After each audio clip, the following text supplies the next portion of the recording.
If you've ever played a live show, you've probably heard the phrase, "Turn the guitar amp down, it's too loud." even though that volume on your amp has got you the tone that you want. And thanks to a huge jump in technology, it's also possible to go ampless these days. And in the guitar YouTube world, a lot of focus is put on the box that you connect your guitar to then connect to the PA, such as the Tonex or the Fractal systems or a Kemper or whatever.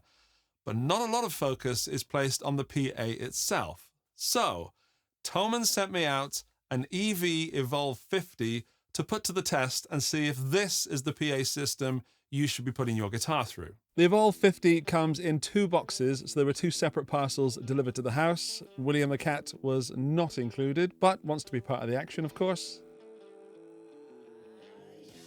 In the top box is the main column, which comes in this rather nifty carrying bag.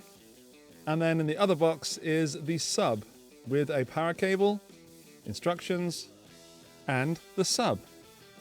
Inside the carrying bag are 2 separate pieces. You've got the speaker system itself with a handle on it and a bi-directional aluminium pole.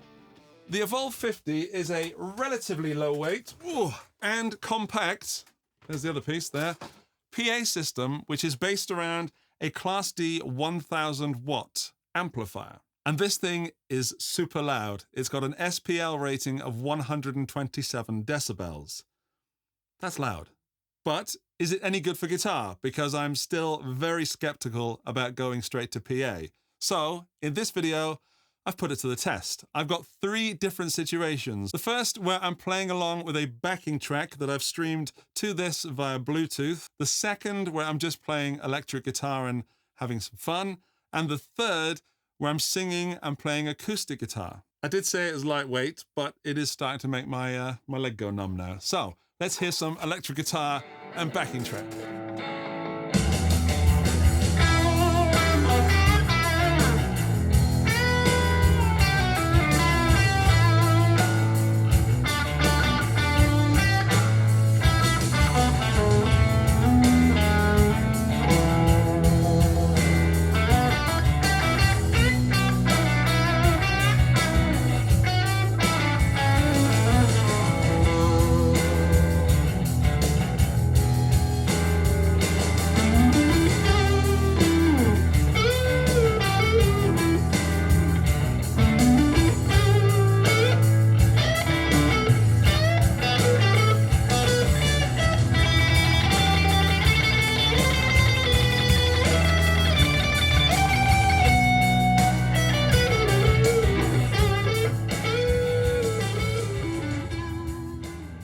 My first observation about that was how much fun it was to play to a backing track that was loud and booming and full. The bottom end of the Evolve 50 is fat, but the top end is clear. It is a very well-balanced sound, and to explain how you heard that, I had this going into my audio interface with 2 microphones that were placed just under the camera. So this is an ORTF mic, which is recording left and right. Then I had a ribbon mic like this pointed sort of down at the sub. So the bottom booming low end is coming from this and everything else is coming from this. And then of course I mixed them together to recreate the sound that I was hearing in the room.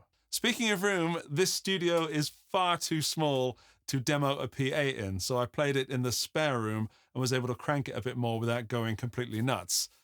Let's hear guitar on its own, and there's 2 samples for this. The first one is the Tonex one with a Soldano amp, and the second one is a Dumble amp on the Tonex one, both going directly into the Evolve 50 and being mic'd up as I just described.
Now for this, it was more obvious that drive and gain on electric guitar, I'm careful what I say here now, it's more interactive with an amp, a guitar amp.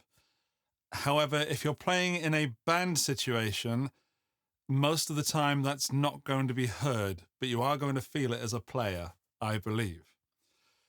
I do also believe that when the guitar sustains, like you play a chord or something and it sustains, I like to be near a guitar amp so I can sort of interact with the amp a little bit, but that's just the way that I play. So on the gainier stuff, on that Soldano setting, if it was in a band, it would be absolutely acceptable and good, and the audience would be having a great time. As the guitar player, I felt a little bit disassociated with the guitar. I don't know if that's because I'm used to amps, and this sort of pedal into a PA system feels a bit alien to me still after all these years, even though I spent over a year playing with a Line 6 Pod HD 500, something like that, and that was not great. The experience here with the Evolve 50, to talk about that, is that the sound is so big that there's some frequencies that I didn't need in that bottom end. And of course, if you're mixing it with a live band, you'd want to cut that out. However, when it came to that more dumble sound, that cleaner and more dynamic sound, that it excelled at. It was so great to hit that stabby chord and hear it just punch the air, and then have that bass note on the 6th string really go into that sub. Now, let's move on to the acoustic guitar and singing, which is kind of more my area of the past few years. And this is something that I do as a job, weddings and stuff like that. So this one had a lot to live up to because I've used some fantastic PAs and some small and wonderful sounding PAs in the past couple of years. Hang me, oh hang me, and I'll be dead and gone. Hang me, oh hang me, and I'll be dead and gone. Wouldn't mind the hanging, but the laying in the grave so long. Poor boy, I've been all around this world.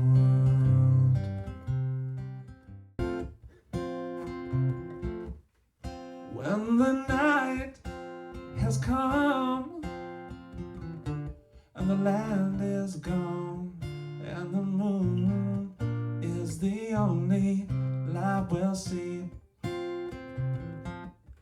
no, I won't be afraid, no, I won't shed no tear, just as long as you stand by me.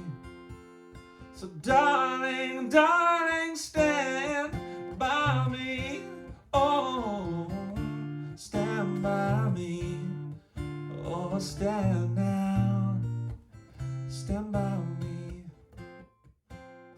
There was far too much bass on that vocal mic, and it's totally my fault. I could have gone into the menu system of the Evolve 50 and knocked off a few dBs of the lower frequencies.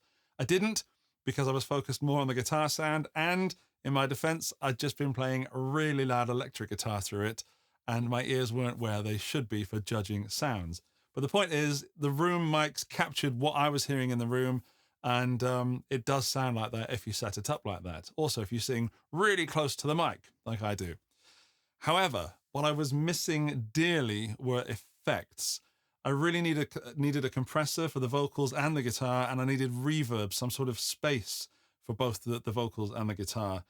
And EV do offer an effects-loaded version of this PA system, and it's called the Evolve 50M, but it is more expensive than this version. So this is no effects, unless you count the EQ, of course, which, yeah, let's not go into that. If you want effects, you're going to have to get the more expensive version. If you have pedals or something, or a mixer already, then the Evolve 50 is more than fine. Although I would personally go for the Evolve 50M, because then you can just turn up to a show if you're solo with 2 channels and just plug into the system and have all the effects in the box. If you're a band, you're going to need a mixer anyway, so you might as well just go for 2, maybe, of the Evolve 50s, which again does push up the price. And I can't really compare these to other PA systems in this price range, but I do know that the price stated, which is in the video description and first comment, is about what these type of systems cost. But if you're wondering what comes in the box with the Evolve 50 and how to plug it in, here's my handy little guide. Putting it together was very simple. You just put the bidirectional pole in the subwoofer, and then you place the column system on top of the pole, and the pins connect, and they are also secured by magnets. In the column, there are 8 3.5-inch neodymium drivers with these lot angled down so they hit the front row. That's all connected via this pole, no need for any cables between the top and the bottom. Both input 1 and input 2 have combination XLR and jack sockets with a physical gain knob above the sockets. You can then take a pre-fader mix from this speaker to a second speaker using the through socket. And there's a dedicated aux in with phono or 3.5mm jacks and Bluetooth. Then there's just one power cable and the big old power switch, and you're ready to go. Right, let's talk about this pole. This is magnetic and it's got a connection that runs all the way through it, connecting the subwoofer to the top. This makes the whole thing very, very tall. You can get a shorter one of these. I think it's maybe, oh goodness, nice and strong connection. It's not even half the length. So if you are buying one of these systems, I would recommend that you get also the half of this, because there's no other way to connect the two together. And I've done shows with a double bass player, and we had to remove part of the ceiling to get his double bass into the venue. So this is tall. It is taller than me. If you're investing in a system, get the smaller column thing as well. If I put this together in this room, it barely fits.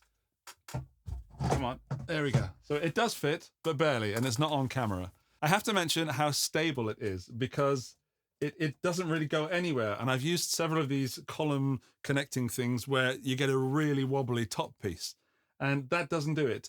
People in audiences can get a little bit interactive with the show, shall we say, after a few drinks. But that one should survive some light pushing. And yeah, I don't think it's going to snap off or anything if anyone lands on it. I'm not going to test that in this video.